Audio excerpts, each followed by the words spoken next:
The rancher's boot caught the glint of metal in the tall grass of the meadow, and when Brennan Nichols bent down to examine what he assumed was another horseshoe or discarded buckle, his calloused fingers closed around something far more delicate.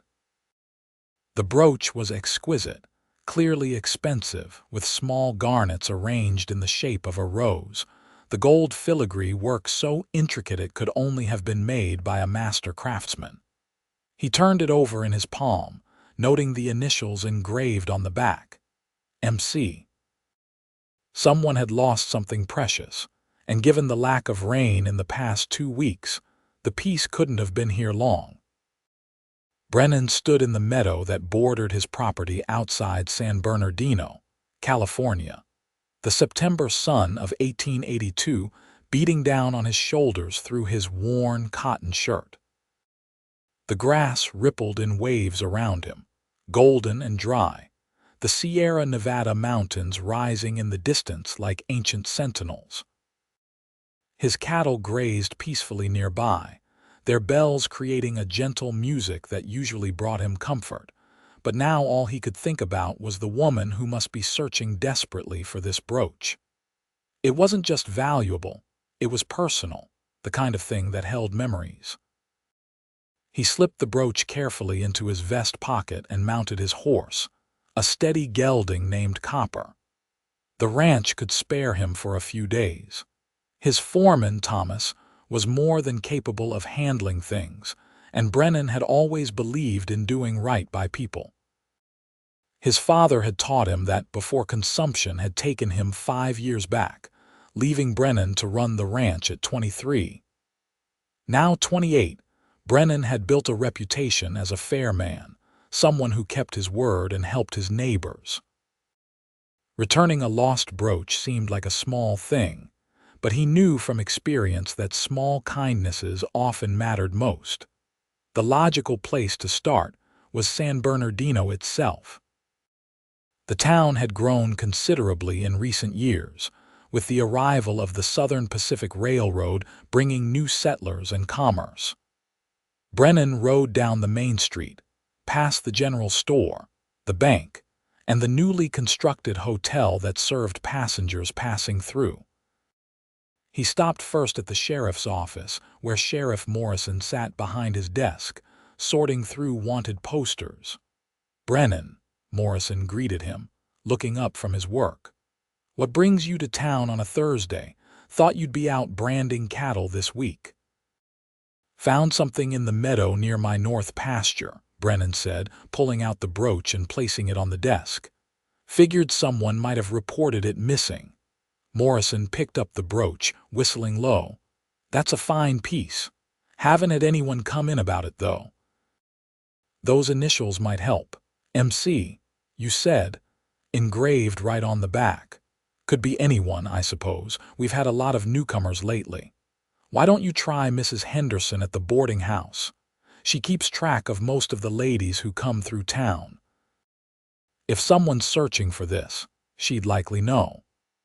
Brennan thanked him and headed to the boarding house, a 2-story structure painted white with green shutters. Mrs. Henderson was a widow in her 60s who had run the establishment for the past decade. She knew everyone's business, though never in a malicious way. She simply paid attention, which made her invaluable when you needed information.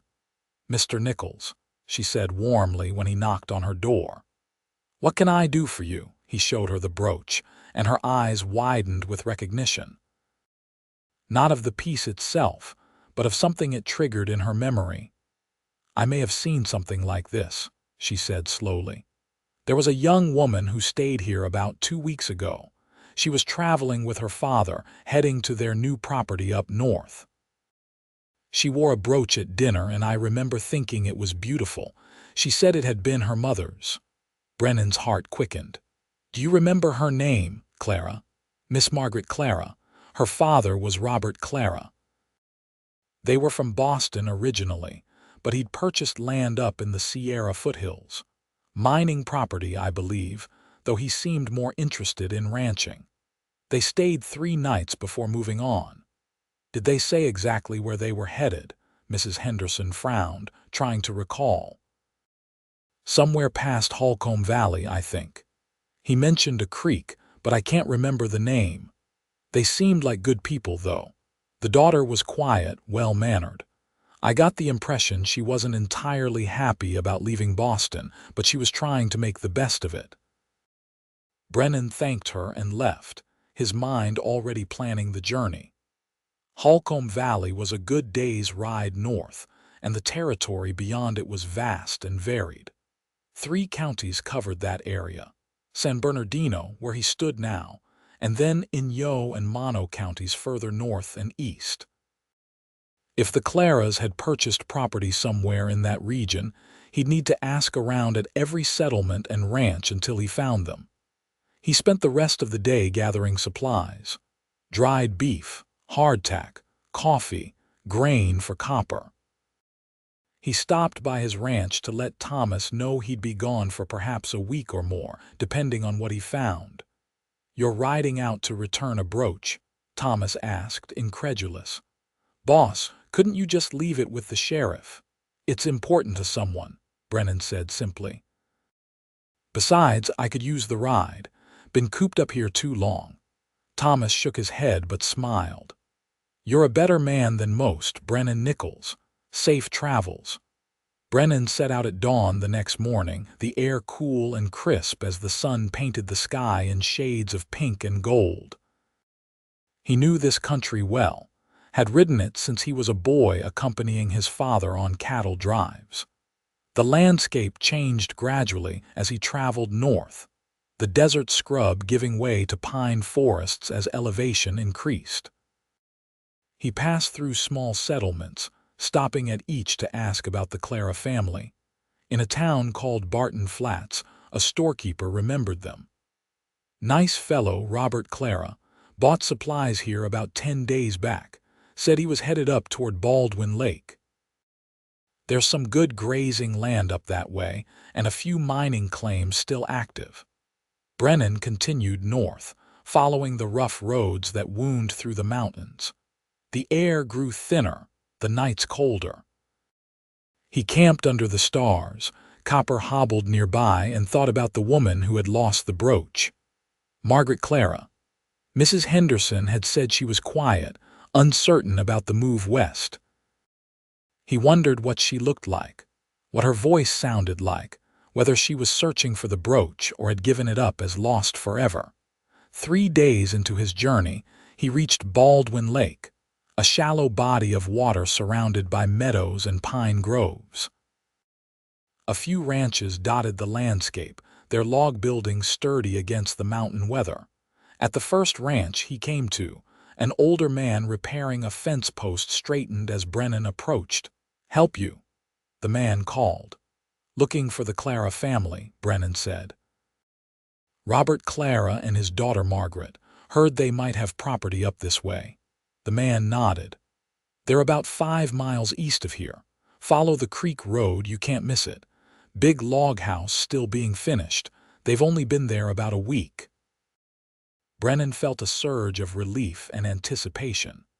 After 3 days of searching, he was close. He thanked the rancher and followed the directions, riding along a creek that sparkled in the afternoon sun. The road was barely more than a trail, winding through stands of Jeffrey pines and white firs. He spotted deer grazing in a clearing, and overhead, a red-tailed hawk circled lazily. The Clara property came into view as he rounded a bend. A large log house set on a slight rise, with a barn under construction nearby, and several corrals already completed. Smoke rose from the chimney, and he could see a man working on the barn's framework. Brennan urged Copper forward, his hand unconsciously touching the vest pocket where the brooch rested. The man at the barn heard his approach and climbed down from the framework, wiping his hands on his trousers. He was in his 50s, graying at the temples, with the bearing of someone who had been successful in business but was now trying his hand at something different. "Good afternoon," the man called. "Can I help you, Mr. Clara?" Brennan asked, dismounting. "That's right, Robert Clara." Brennan extended his hand. Brennan Nichols. I own a ranch down near San Bernardino. I found something that I believe belongs to your daughter, and I've been searching for you to return it. Robert's eyebrows rose. Searching for us, from San Bernardino? That's quite a ride.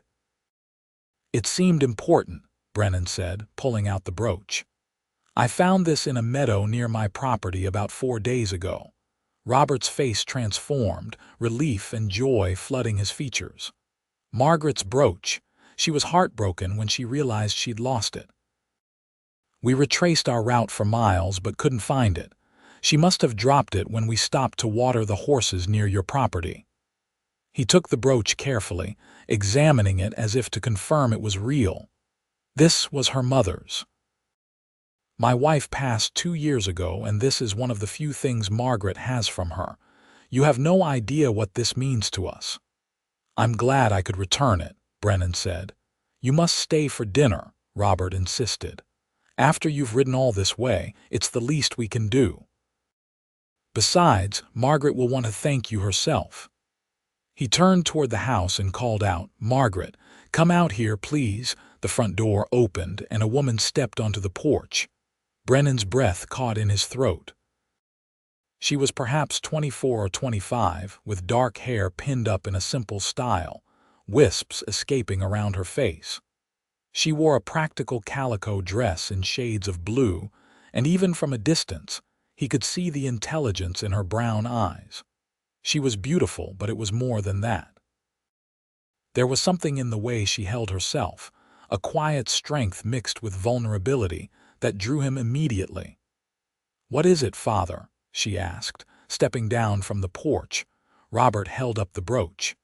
This gentleman has ridden all the way from San Bernardino to return this to you. Margaret's hand flew to her mouth, her eyes going wide. She hurried forward, her practical boots kicking up small clouds of dust. My brooch. Oh, I thought it was gone forever. She looked from the brooch to Brennan, her eyes suddenly shining with tears. You rode from San Bernardino. That's 3 days' journey at least. Seemed like the right thing to do, Brennan said, suddenly feeling awkward under her gaze. Up close, she was even more striking, with a dusting of freckles across her nose and lips that curved naturally into a gentle expression. I don't know what to say, Margaret said softly, taking the brooch from her father's hand and holding it carefully. This was my mother's. It's one of the only things I have from her, and I was devastated when I lost it. I've been retracing every stop we made, but I never thought to search as far back as San Bernardino. That must have been where we watered the horses at that beautiful meadow. She looked up at him, and he saw genuine emotion in her face. Thank you doesn't seem adequate for what you've done, Mr. Nichols, Brennan Nichols. Margaret Clara, she said, though he already knew. Please, you must stay for dinner in the night. You've come so far, and Copper looks like he could use rest and good feed. I couldn't impose, Brennan started, but Robert cut him off. Nonsense. It's no imposition.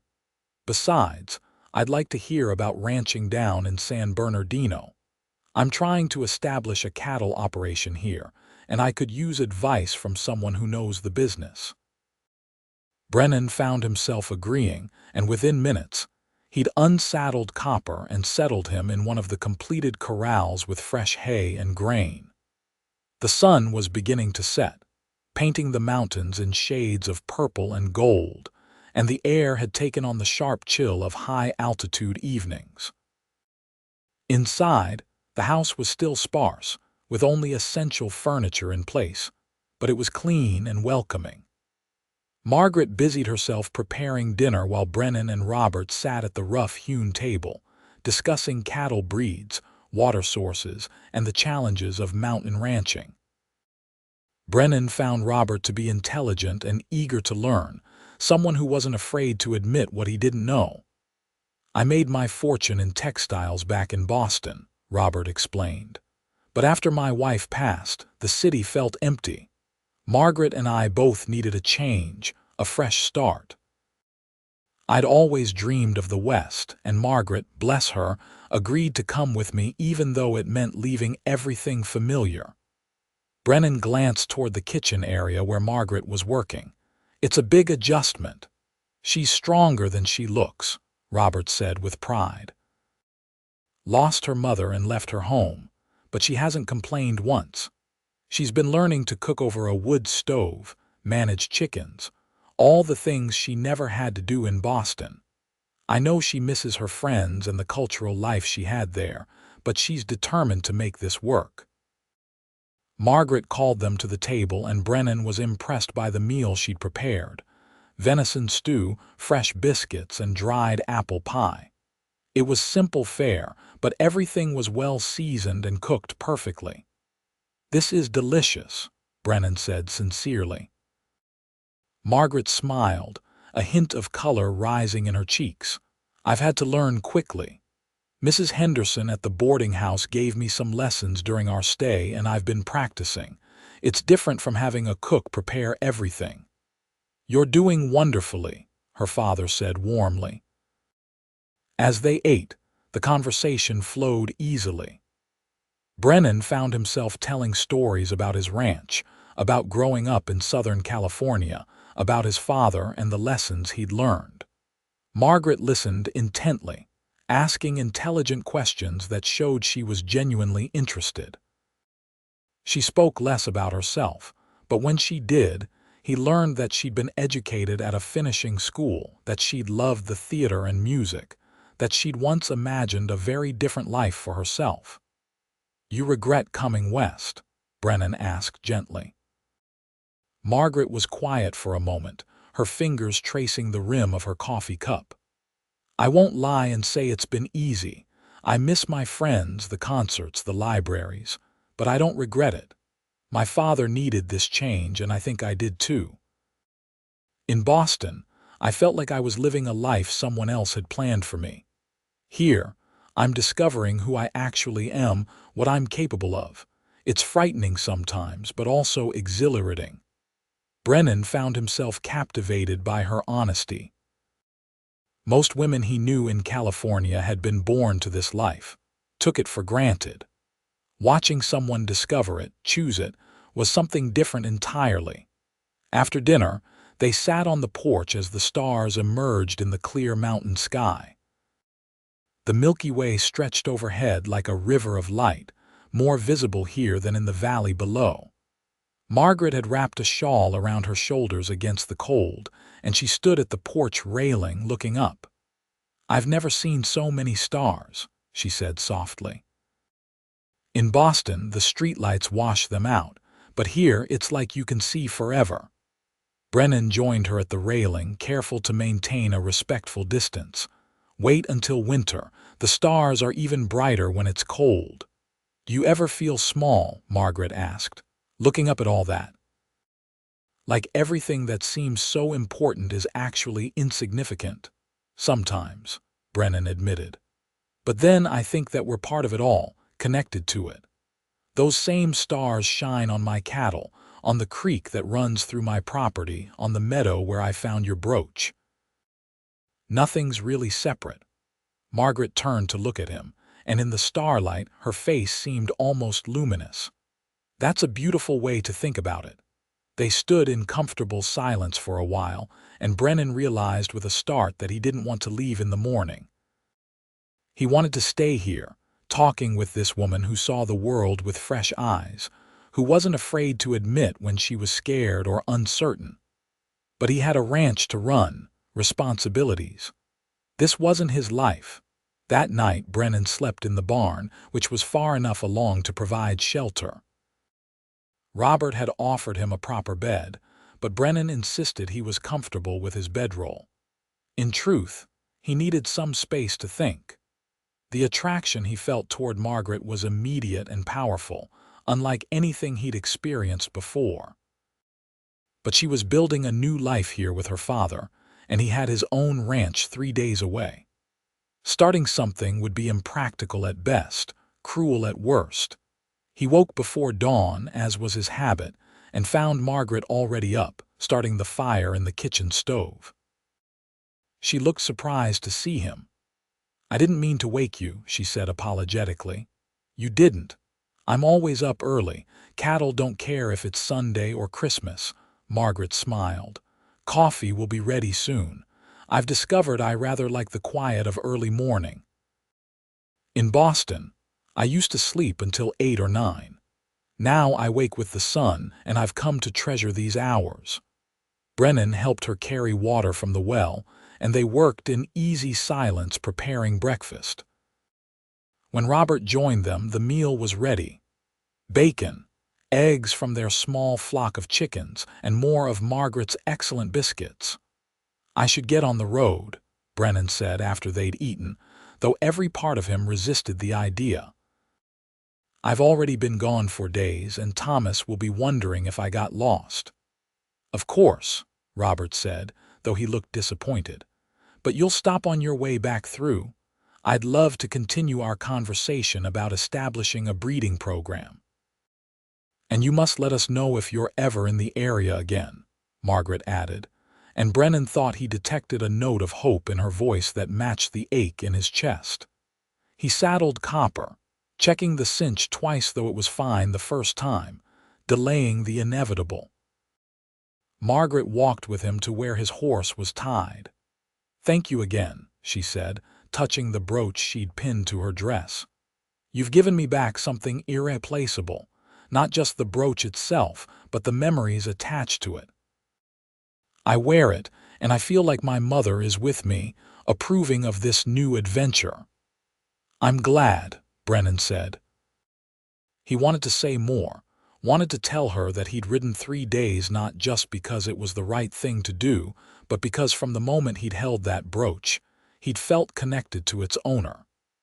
That now, having met her, he couldn't imagine riding away. "But those weren't words you said to a woman you just met, no matter how strongly you felt them." "Safe travels," Margaret said softly. "I hope the journey home is swift." Brennan mounted Copper and rode down the trail, forcing himself not to look back. But at the bend where the property would disappear from view, he couldn't help himself. He turned in the saddle and saw Margaret still standing where he'd left her, one hand raised in farewell. Even from that distance, he could see the sadness in her posture, and it mirrored exactly what he felt inside.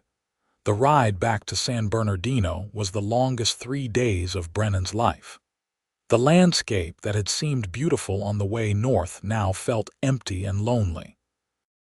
He camped in the same spots, saw the same vistas, but everything was different because he was different. In the space of one evening and one morning, Margaret Clara had walked into his life and changed everything. When he finally reached his ranch, Thomas greeted him with obvious relief. "Boss." "I was starting to worry. Did you find the owner?" "I did," Brennan said, dismounting and handing Copper over to one of the ranch hands. "The Clara family. They've got property up near Baldwin Lake. 3 days each way to return a brooch," Thomas said, shaking his head. "Well, I'm glad you made it back safe. Things have been quiet here, but the cattle in the north pasture need moving, and we've got a fence down on the east boundary." Brennan threw himself into work, trying to exhaust himself enough that he wouldn't lie awake at night thinking about Margaret. It worked during the day. He moved cattle, repaired fences, broke a new horse, helped with all the countless tasks that kept a ranch running. But at night, in the quiet of his house, she was all he could think about. The way she'd looked at the stars with wonder. The sadness in her voice when she spoke about missing her old life, tempered by determination to embrace her new one. The curve of her smile when she'd looked at him over dinner. 2 weeks passed, then 3. Brennan told himself he needed to forget about her, that it had been a brief encounter and nothing more. But the more he tried to push the thoughts away, the stronger they became. He found himself riding out to the meadow where he'd found the brooch, standing in the spot where she must have stood, trying to feel connected to her somehow. Thomas noticed, of course. "You've been different since you got back from that trip," he commented one evening as they sat on Brennan's porch, reviewing the books. Distracted, not yourself. Just tired, Brennan said, but it was a lie and they both knew it. Was she pretty? Thomas asked with a knowing smile. Brennan didn't bother denying it. Yes, but it doesn't matter. She's building a new life with her father up in the mountains. I'm here. It wouldn't work. 3 days isn't so far, Thomas said mildly. Men have courted women over greater distances. I met her once, Thomas. We talked for a few hours. You can't build a future on that.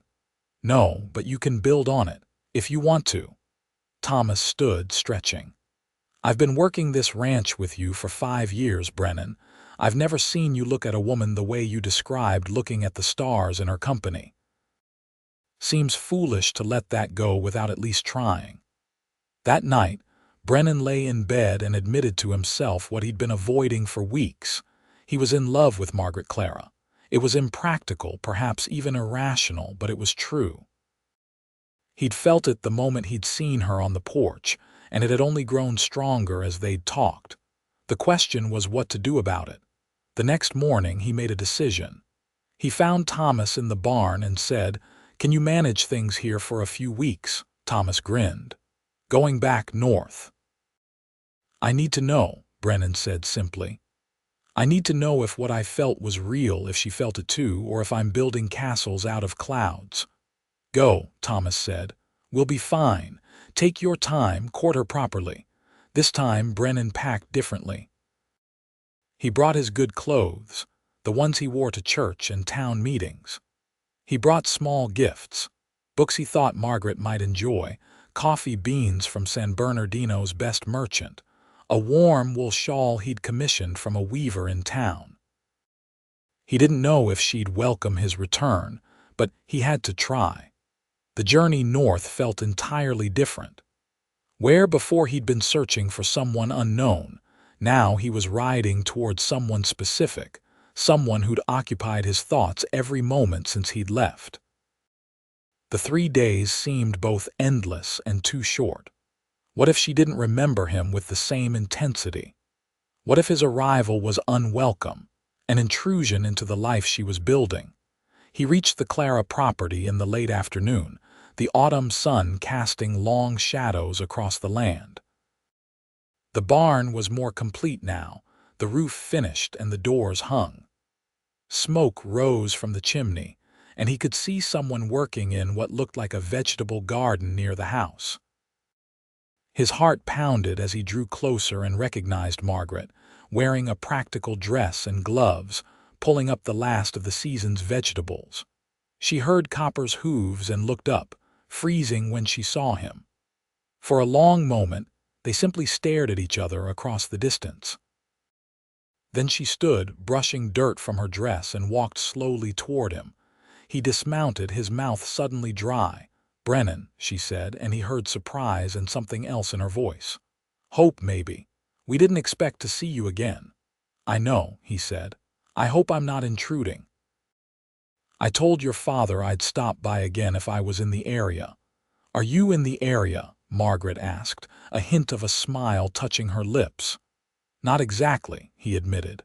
"I rode 3 days specifically to see you." The smile grew. "That's quite a journey for a casual visit."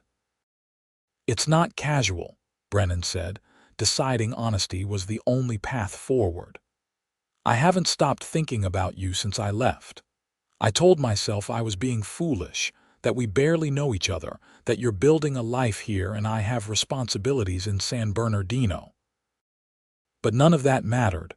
I had to come back, had to know if you felt even a fraction of what I've been feeling." Margaret's expression transformed, joy and relief flooding her features. "I thought I was losing my mind," she said softly. "You were here for such a short time, but after you left, everything felt gray. I kept replaying our conversations, wondering if I'd imagined the connection between us. I told myself you were just being kind, that returning the brooch was simple decency, nothing more, but I hoped." Brennan stepped closer, close enough to see the flecks of gold in her brown eyes. I found your brooch in a meadow and rode 3 counties to return it, but that was just an excuse, I think. The universe giving me a reason to find you." "That's very romantic," Margaret said, but slightly backward. "You found the brooch before you met me." "Then maybe I was meant to find you," Brennan said. "Maybe the brooch was the universe's way of bringing us together." Margaret laughed, the sound like music. "My father will be pleased to see you. He's been talking about all the advice you gave him." "But I think I'm more pleased." She paused, suddenly shy. "How long can you stay?" "As long as you'll have me," Brennan said. "I have a good foreman. The ranch can survive without me for a while." Robert was indeed delighted to see Brennan return, and over dinner that night, the conversation flowed even more easily than before. Brennan showed him the books he'd brought about cattle breeding and range management. He offered to help with some of the remaining construction projects. But mostly, he found opportunities to talk with Margaret, to learn more about her. She showed him around the property the next day, pointing out where they planned to expand the garden, where the chicken coop would be enlarged, where her father hoped to build a proper bunkhouse for ranch hands when the operation grew. They walked along the creek, the water running clear and cold over smooth stones. "You miss Boston?" Brennan asked. "Parts of it," Margaret admitted. "I miss my friend Caroline. We'd known each other since we were children. I miss the concerts, the feeling of walking down familiar streets. But you know what I don't miss? The expectations. Everyone had such clear ideas about what my life should look like. Who I should marry, how I should behave, what constituted appropriate interests for a woman of my station. Here I can be anything. I can learn to garden and shoot and ride. I can wear practical dresses and get dirt under my fingernails. I can look at the stars and not worry about seeming unladylike." "You could never seem anything but a lady," Brennan said. "But I understand what you mean. There's freedom in this country. It's part of what I love about it." They sat on a fallen log, watching the water flow past. Margaret said quietly, "I worried you wouldn't come back. I worried you wouldn't want me to." "I did," she said, turning to look at him. "From the moment you rode away, I wanted you to come back. Is that strange? To feel so strongly about someone you barely know? If it's strange, then we're both strange," Brennan said. He reached for her hand and she let him take it, her fingers slender and warm in his. "I think sometimes you just know. You meet someone and something inside you recognizes them, like you've been waiting for them all along." "Yes," Margaret breathed. "That's exactly it." They sat there until the sun began to set, just talking and holding hands, learning each other's histories and hopes. Brennan told her about losing his father, about the loneliness of running the ranch alone, about his dreams of building something lasting. Margaret told him about her mother's illness, about the helplessness of watching someone fade away, about coming west as much to escape grief as to embrace adventure. Over the next week, Brennan threw himself into helping with the ranch. He and Robert worked on the barn, repaired fence lines, and began planning the spring cattle purchase. But his favorite times were the hours spent with Margaret, usually in the evening after the work was done. They rode out together, exploring the mountain country. She was learning to ride well, though she still sat a horse with the slight stiffness of someone new to it. He taught her how to read the landscape, where to find game trails and water sources, how to gauge weather by the clouds and wind. One evening they rode up to a high meadow that overlooked the valley. The aspens were turning gold and the sight took Margaret's breath away. "It's like the trees are on fire," she said. "I've never seen anything so beautiful." "It's my favorite time of year," Brennan said. "Everything's changing, but it's not an end. It's preparation for winter, and then spring." Margaret dismounted and walked to the edge of the meadow, her arms wrapped around herself against the cool breeze. Brennan joined her, and she leaned against him naturally, as if they'd been doing this for years instead of days. "I don't want you to leave," she said softly. "I don't want to leave," Brennan replied, "but I have to go back eventually. I have responsibilities." "I know." She was quiet for a moment, then said, "What if I came with you?" Brennan's heart leaped, but he forced himself to think rationally. "Your father needs you here. You're building something together." "My father is a grown man who's perfectly capable of managing on his own," Margaret said.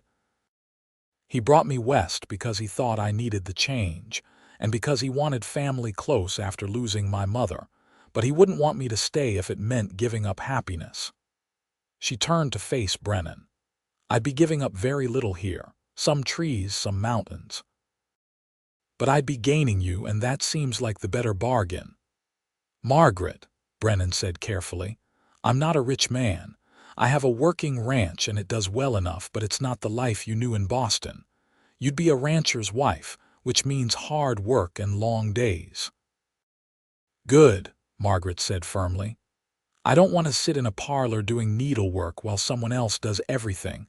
I want to build something, contribute something. I want a partnership, not a gilded cage." She took his hands. "I know we haven't known each other long.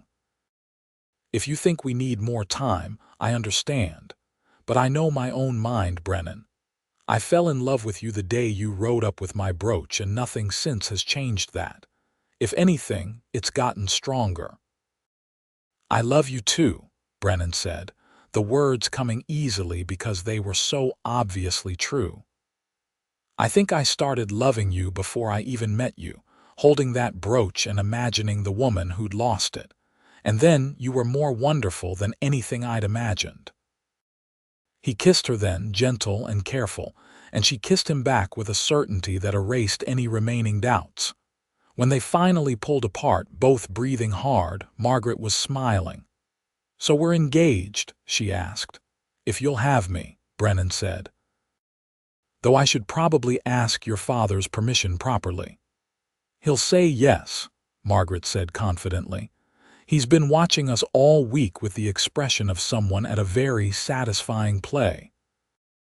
They rode back to the ranch hand in hand, and that evening Brennan formally asked Robert for permission to marry Margaret.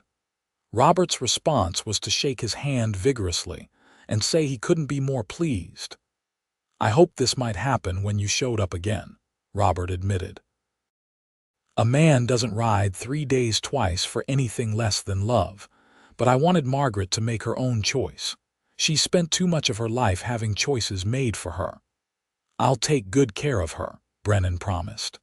"I know you will, and I'll expect you both to visit regularly. This is still Margaret's home, after all. I may be losing a daughter on a daily basis, but I'm gaining a son, and I won't let either of you forget about the old man in the mountains." They decided to marry in San Bernardino, where Brennan knew the minister and could arrange things properly. The plan was to spend a week finishing projects at Robert's ranch, then travel south together. Robert would stay for the wedding, meet Brennan's foreman and see the ranch, then return north to his own property. The week passed in a blur of work and joy. Brennan and Robert finished the barn, built the expanded chicken coop, and laid plans for spring plantings. Margaret packed her belongings, though she didn't have much. Most of what she'd brought from Boston seemed suited to a different life, a different woman. She kept her mother's brooch, of course, and a few other meaningful items, but left behind the fancy dresses and delicate shoes that had no place on a working ranch. On the morning they were set to leave, Margaret stood on the porch of the house she'd lived in for only a few weeks, looking out at the mountains. Brennan came up beside her. "Second thoughts?" he asked gently. "No," she said. "Just saying goodbye. I was just starting to feel at home here." "We'll visit often," Brennan promised, "and your father will come to us. You're not losing this place, I know, and I'm gaining so much more." She turned to him. "I'm ready." The journey south was entirely different from the two Brennan had made alone. Traveling with Margaret and Robert, Stopping to camp and cook meals together felt like the beginning of family rather than a solitary quest. Margaret proved herself surprisingly adaptable to trail life, never complaining about the hard ground or simple food. Robert was good company, full of stories about his business career and asking endless questions about the country they passed through. They reached San Bernardino on a warm October afternoon, the town bustling with activity as farmers brought in the last harvests and ranchers prepared for winter. Brennan's ranch sat just outside town, a sprawling property with good grazing land, reliable water sources, and a solid house his father had built from local adobe. It wasn't fancy, but it was well maintained and comfortable. Thomas greeted them at the gate, his grin wide when he saw Margaret. "So you convinced her to come back with you. Good man." "Thomas, this is my fiancée, Margaret Clara, and her father, Robert.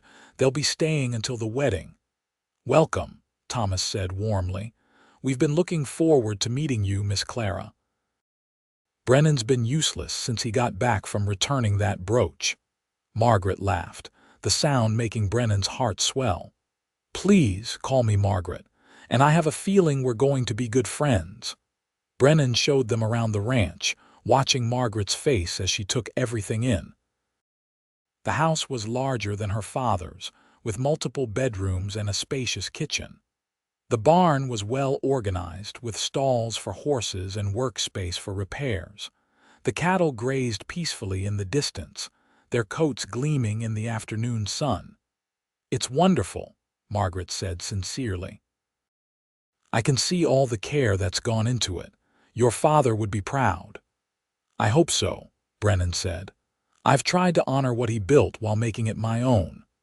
That evening they hosted a dinner for Thomas and a few of Brennan's closest neighbors, introducing Margaret as his future wife. Everyone was welcoming, the ranch wives especially pleased to have another woman joining their small community. Mrs. Patterson, who ran the neighboring ranch with her husband, took Margaret aside and said, "It gets lonely out here sometimes, but we look after each other. You'll never want for friends or help." The wedding was held 2 weeks later at the church in San Bernardino, a simple but heartfelt ceremony. Margaret wore a dress of cream-colored silk that one of the ranch wives had helped her sew, simple but elegant. She carried wildflowers from the meadow where Brennan had found her brooch, and wore the brooch itself pinned at her throat. Brennan wore his best suit, feeling self-conscious but happy. As he watched Margaret walk toward him, Robert at her side, Brennan marveled at how much his life had changed. 3 months ago, he'd been a lonely rancher, content with his work but missing something essential. Then he'd found a brooch in a meadow and followed it through 3 counties to find the woman he loved. Now she was becoming his wife, and everything he'd dreamed of was coming true. "Dearly beloved," the minister began, and Brennan barely heard the rest. He was too focused on Margaret, on the way she looked at him with such love and certainty. When it came time to exchange vows, his voice was steady. "I promise to love and honor you, to work beside you and support your dreams, to build a life worthy of the courage it took for you to come west and trust me with your future." Margaret's voice was equally steady, though he could see tears shining in her eyes. "I promise to love and honor you, to be your partner in all things, to embrace this new life we're building together with joy and gratitude. Thank you for finding me." They kissed as husband and wife, and the small church erupted in applause. At the reception afterward, held at the ranch, neighbors and friends celebrated with music and dancing and vast quantities of food. Robert gave a toast, welcoming Brennan into the family and expressing his joy at seeing his daughter so happy. Thomas gave a toast poking fun at how distracted Brennan had been, which everyone found hilarious. And Margaret gave a toast thanking everyone for welcoming her so warmly to her new home. As the sun set and lanterns were lit, Brennan and Margaret stole away from the party for a moment, walking to the meadow where he'd found her brooch. The grass was golden in the fading light, swaying gently in the breeze. "You remember the exact spot?" Margaret asked. Brennan thought for a moment, then led her to a place near the creek. "Right about here. The sun hit the metal just right, made it shine. I almost missed it." "But you didn't," Margaret said. "You found it and you cared enough to return it. Most people wouldn't have bothered." "I'm glad I'm not most people," Brennan said, pulling her close. "Though I have to confess something. Part of me is glad you lost the brooch. If you hadn't, I never would have met you." "Then I'm glad too," Margaret said, "though I wish we'd found each other without my being careless. I must have fastened the clasp poorly when we stopped to rest." "Perfect is the enemy of good," Brennan said, "and this is very, very good." They stood there as the stars emerged, the same stars they'd watched from her father's porch that first night. But now everything was different. Now they had a future together, bright and full of promise. The first year of marriage was an adjustment, but a joyful one. Margaret threw herself into learning ranch management, working alongside Brennan in ways that surprised and delighted him. She learned to doctor sick cattle, to help with branding, to manage the household accounts with the skills she'd learned in Boston. She planted an extensive garden, started keeping bees, and began raising chickens for both eggs and meat. The ranch wives who'd welcomed her became genuine friends, and she organized regular gatherings where they could share recipes, advice, and companionship. Robert visited frequently, usually staying a week or two at a time. He and Brennan had become genuine friends, and it was clear Robert took pride in the life his daughter was building. His own ranch was thriving, and he'd hired a young man to help with the work. He seemed happy, more vital than he'd been in Boston, and Margaret was relieved to see him flourishing in his new life. The next spring brought challenges. A late freeze damaged some of the early crops, and they lost several calves to mountain lions. But Brennan and Margaret faced everything together, supporting each other through setbacks and celebrating victories. Margaret discovered she had a gift for training horses and began working with a particularly difficult mare that none of the ranch hands could manage. Within months, the horse was docile and responsive, and word spread. Soon, other ranchers were bringing difficult horses for Margaret to work with, providing a new income stream for the ranch. In June, Margaret discovered she was pregnant. The news filled both of them with joy tempered by natural anxiety. The nearest doctor was in town, a half-hour ride away, and childbirth was always risky. But Margaret was healthy and strong, and Mrs. Patterson had assisted with dozens of births. They prepared carefully, setting up a room in the house for the baby and laying in supplies. Robert came down to stay when Margaret's time drew near, insisting he wouldn't miss the birth of his first grandchild. On a cold January night in 1884, after 12 hours of labor, Margaret gave birth to a healthy baby boy. They named him James Robert Nichols, honoring both Brennan's father and Margaret's. Holding his son for the first time, Brennan felt his heart expand in ways he hadn't known were possible. Margaret was a natural mother, patient and loving but also practical. She refused to coddle James, believing that ranch children needed to be hardy and independent. By the time he could walk, he was toddling after Brennan in the barn, learning about animals and the land that would someday be his. 2 years later, a daughter arrived, whom they named Charlotte after Margaret's mother. She was quieter than her brother but equally determined, and from an early age showed an interest in plants and growing things. Margaret began teaching her about the garden as soon as she could walk, and Charlotte took to it naturally. The years flowed past, marked by seasons and growth. The ranch prospered under their joint management, growing from a respectable operation to one of the most successful in the county. Brennan's combination of traditional knowledge and Margaret's innovative ideas created something special. They were among the first in the area to implement rotational grazing, which improved both land and cattle health. Margaret's horse training business grew, and she became known throughout Southern California for her skill and patience. James grew into a responsible young man, taking on more ranch duties as he matured. He had Brennan's steady temperament and Margaret's quick mind, a combination that served him well. Charlotte was quieter but no less capable, showing particular interest in the business side of ranching. She learned accounting from her mother and by 15 was managing much of the ranch's financial records. Robert remained a constant presence in their lives until he passed peacefully in his sleep at the age of 73, having lived to see his grandchildren nearly grown.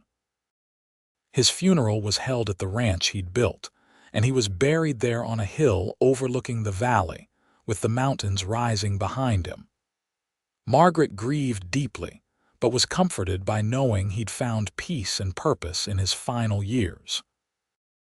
As Brennan and Margaret entered their 40s, they often reflected on the unlikely chain of events that had brought them together. A lost brooch, a rancher's sense of duty, a 3-day journey that changed everything.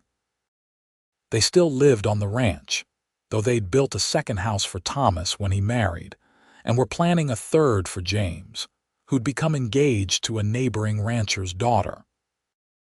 One evening, Brennan and Margaret sat on their porch, watching the sunset paint the sky in shades of pink and gold.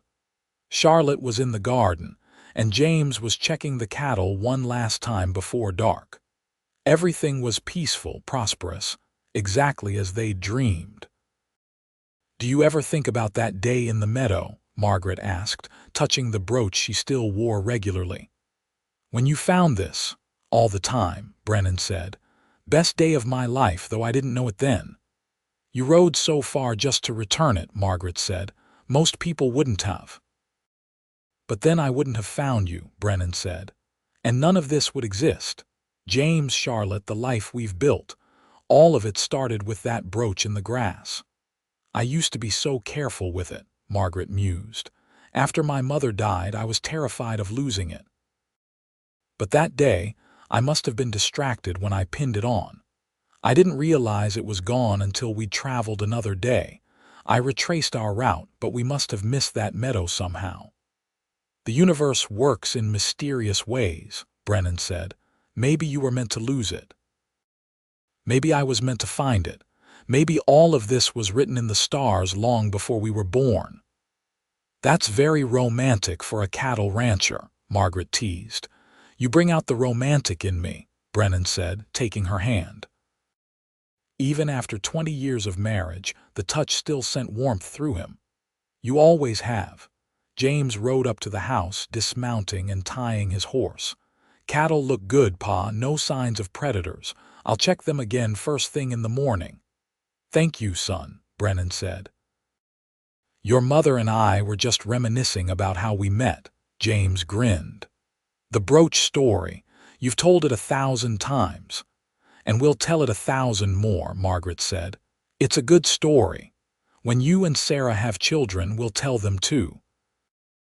About how your father cared enough to ride 3 counties to return something precious, and found something even more precious in the process."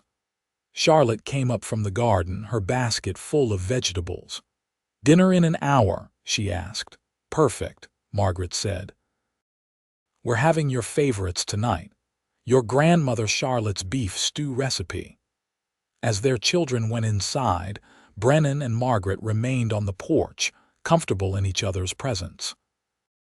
The sky darkened, and the first stars appeared, the same stars they'd watched from Robert's porch that first night, the same stars that had witnessed their courtship and marriage and all the years since.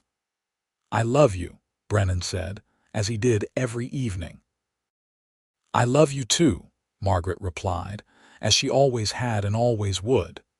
They sat there as the night deepened, surrounded by the ranch they'd built together, the family they'd raised, the life they'd created from one chance encounter in a meadow. A brooch had been lost and found, and in finding it, they'd found each other.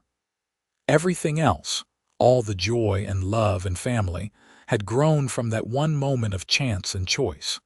The meadow where it all began was still part of their ranch, still golden and beautiful in every season. They protected it carefully, never grazing it too heavily, keeping it wild and open. Sometimes they rode there together, dismounting to walk through the grass hand in hand, remembering. The place where everything changed, the place where two lives converged into one story. And on quiet evenings when the work was done and the family gathered for dinner, Brennan would sometimes catch Margaret touching the brooch at her throat, a small smile on her face. He knew what she was thinking, because he was thinking the same thing. Of all the meadows in all the counties, in all the vast western landscape, that brooch had landed in his, and he'd cared enough to return it, and she'd been brave enough to move west, and they'd both been wise enough to recognize love when it found them. It was a simple story, really. A lost item, a journey, a meeting. But simple stories often held the deepest truths. That kindness mattered, that love could grow quickly when it was right, that sometimes the smallest choices led to the biggest changes. That a brooch in a meadow could become a family, a ranch, a lifetime of happiness.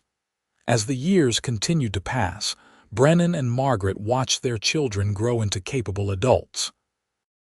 James married his Sarah in a ceremony held at the ranch, and within a year presented them with their first grandchild, a boy named Brennan after his grandfather. Charlotte found love later with a bookish man who came west to teach school in San Bernardino. They married and settled nearby, giving Charlotte the education she'd always craved while still remaining close to the family. The ranch continued to prosper, now spanning thousands of acres and employing dozens of hands. But despite its growth, it never lost the character that Brennan and Margaret had established. It was known as a fair place to work, where employees were treated with respect and paid well. The horses trained there were sought after throughout California and beyond. And the family that ran, it was respected throughout the region for their integrity and kindness. On their 25th wedding anniversary, Brennan surprised Margaret with a gift. He'd commissioned a painting of the meadow where he'd found her brooch, capturing it exactly as it had looked that September day in 1882. The artist had gotten every detail right, from the golden grass to the distant mountains, from the creek running silver in the sun to the exact spot where the brooch had lain hidden. Margaret cried when she saw it, touching the canvas gently. "It's perfect. It's exactly how I remember it, even though I wasn't there when you found it." "I've described it to you enough times," Brennan said. "That moment changed my life. I wanted to preserve it somehow." They hung the painting in their bedroom where they could see it every morning and evening. It became part of their daily ritual, a reminder of where they'd started and how far they'd come. More grandchildren arrived over the years. James and Sarah had 4 children total, 2 boys and 2 girls. Charlotte and her husband had 3, all voracious readers like their father. The ranch house rang with young voices during holidays and gatherings, and Brennan and Margaret delighted in watching the next generation grow. They made sure each grandchild knew the story of the brooch, of the meadow, of the rancher who rode 3 counties because it was the right thing to do. When Brennan turned 60, the family threw a massive celebration. Friends and neighbors came from hundreds of miles away. There was music and dancing, speeches and toasts, an entire steer roasted over an open pit. At the height of the festivities, Margaret stood up to speak. "Most of you know the story of how Brennan and I met," she began, "but I want to tell it again, because it matters. 28 years ago, I was a city girl who'd lost something precious. I didn't know it at the time, but I'd lost more than a brooch. I'd lost my way, my purpose, my understanding of who I was meant to be. And then this man, this stubborn, kind, wonderful man, rode 3 days to return what I'd lost. He didn't have to. No one would have blamed him for leaving it with the sheriff or forgetting about it entirely. But he cared. He took the time and made the effort because he believed someone was hurting over what they'd lost. She paused, her eyes finding Brennan in the crowd. That quality, that fundamental decency, is what I fell in love with first, and it's what I've loved every day since. Brennan Nichols, you are the finest man I've ever known, and I thank God every day for that lost brooch and your good heart. The crowd erupted in applause, and Brennan stood to embrace his wife, both of them laughing and crying at once. It was a perfect moment, surrounded by everyone they loved, celebrating a life well lived. As they grew older, Brennan and Margaret gradually handed over more ranch responsibilities to James, though they remained involved and active. They traveled some, visiting San Francisco and even making one trip back to Boston, so Margaret could see old friends and show Brennan where she'd grown up. But they were always happy to return home, to the ranch and the land they loved. The meadow remained special to them. On their 30th anniversary, they rode there one last time, both of them moving a bit slower than they once had but still capable. They dismounted and walked through the grass, now interspersed with wildflowers Margaret had planted over the years. The mountains rose in the distance, eternal and unchanging. The creek sang its quiet song. "If I could go back," Margaret said, "and tell that frightened girl in Boston what her future held, I wonder if she'd believe it." A ranch in California, a man who loved her completely, children and grandchildren, a life of purpose and joy. It seems too good to be true. But it is true, Brennan said. We built it together day by day, year by year, from a brooch in the grass to all of this. I'm glad I lost it, Margaret said suddenly. I'm glad the clasp was loose and it fell into this meadow. I'm glad you were the one who found it and that you were too stubborn to just leave it behind. I'm glad for all of it, every step that brought us here. So am I, Brennan said. Though I'd be happier if you'd never lost your mother in the first place. I know you still miss her. Every day, Margaret admitted, but I think she'd be proud of the life I've made. And I know she's part of it because I wear her brooch and think of her and try to be the kind of woman she was. Strong and kind and unafraid to embrace change. They stood there until the sun began to set, painting the meadow in shades of gold and amber. Then they mounted their horses and rode slowly back to the ranch, to the family waiting for them, to the life they'd built from chance and choice and love. Brennan lived to be 76, dying peacefully on a spring morning with Margaret beside him and all his children and grandchildren nearby. His last words were, "Thank you for the adventure." Margaret held his hand as he slipped away, her heart breaking but also grateful for every moment they'd shared. She lived another 8 years, remaining active and involved in the ranch until the very end. She died in her sleep at 84, the brooch pinned to her nightgown, her mother's memory and her husband's love carried with her to whatever came next. James took over the ranch fully, managing it with the same care and integrity his parents had shown. He made sure his children knew the story, and they told their children, passing down the tale of the rancher and the brooch through generations. The meadow was preserved as family land, never to be developed or changed, a memorial to the chance encounter that had started everything. The brooch itself became a family heirloom, passed down to the eldest daughter of each generation with the strict instruction that it be cherished and protected.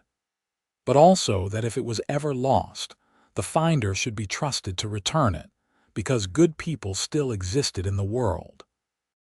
People like Brennan Nichols, who'd care enough to ride 3 counties to return something precious to a stranger. And in San Bernardino County, in the foothills of the Sierra Nevada, the meadow still bloomed golden every autumn, the grass rippling in waves, the creek running silver in the sun. It stood as it always had, a place where something beautiful had begun, where 2 lives had intersected and become one. A place of memory and meaning, of loss and finding, of journeys and homecomings. A place where, on quiet evenings, you could almost see them. A rancher and his wife, walking hand in hand through the grass, their love as enduring as the mountains, as constant as the stars overhead. A love that began with a brooch in a meadow and grew into something that time itself couldn't diminish. And that meadow, that precious piece of land where everything started, continued to bloom year after year, season after season, a living testament to the truth that small acts of kindness can change lives, that love can grow from the unlikeliest beginnings, and that sometimes losing something precious is the first step toward finding everything you never knew you needed. The story of Brennan and Margaret became legend in San Bernardino County, told and retold until it took on the quality of myth. But unlike myths, every word of it was true. The brooch existed, passed down through the family. The ranch existed, still thriving under the management of their descendants. And the meadow existed, still golden, still beautiful, still holding the memory of the day a rancher's good heart led him to find not just a lost piece of jewelry, but his entire future. In the end, it was a story about more than love, though love was certainly its heart. It was about choosing to do right even when it was inconvenient, about being open to possibility when it appeared in unexpected forms, about building something lasting through daily effort and mutual respect, about family and legacy and the ways small moments ripple outward through time. But most of all, it was about 2 people who found each other against all odds and built a life together that honored both where they'd come from and where they were going. 2 people who proved that love, when it's real and true and tended carefully, could overcome any obstacle and create something beautiful that lasted not just a lifetime, but generations. The brooch that started it all, that precious rose of garnets and gold, continued to catch the light and sparkle, just as it had in that meadow all those years ago. A reminder that sometimes the most important things we find are the ones we weren't even looking for. And that the best journeys begin not with grand plans but with simple choices. To care, to try, to reach out across distance and uncertainty toward connection. 3 counties, 3 days' ride, 1 lost brooch, 2 hearts finding home. And a love story that would echo through the generations. A testament to the enduring truth that kindness and courage, when combined with an open heart, can create miracles in meadows and build empires on mountains. A story that began with loss and ended with everything found, complete and whole and perfect, exactly as it was always meant to be.